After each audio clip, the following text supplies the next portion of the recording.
ஈஸியான கெட்டியான தேங்காய் சட்னி வீட்டிலேயே எப்படி டக்குன்னு செய்யலாம் அப்படின்றத பார்க்கலாங்க.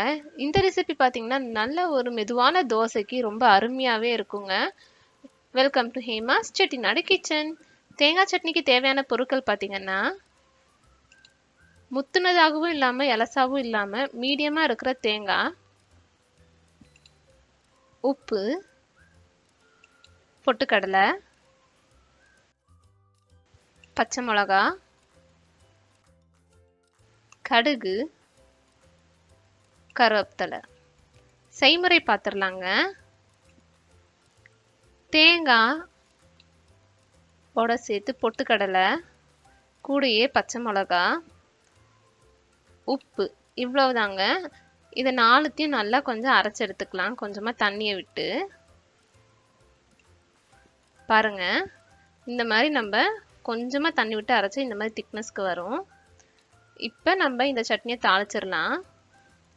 ஒரு கடாயில் கொஞ்சமாக எண்ணெயை விட்டுக்கோங்க. எண்ணெய் நல்லா காஞ்சதுமே கடுகு 1 டேபிள் ஸ்பூன் போட்டு கடுகு நல்லா பொரிய விட்டுருங்க. கடுகு பொரியறதுக்கு கூடயே பார்த்தீங்கன்னா கருவேப்பிலையும் ஆட் பண்ணிக்கோங்க. ஆட் பண்ணதை நம்ம சட்னி அரைச்சி வச்சுருக்கோம் இல்லைங்களா, அதில் தாளிப்பாக நம்ம கொட்டிடலாம்.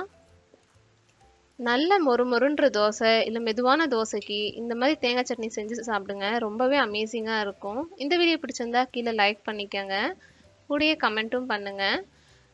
ஹேமாஸ் செட்டிநாடு கிச்சனோட வாட்ஸ்அப் சேனல் லிங்க்கு நான் கீழே டிஸ்கிரிப்ஷனில் கொடுக்குறேன், மறக்காமல் போய் செக் பண்ணி பார்த்துக்கோங்க. பாய்.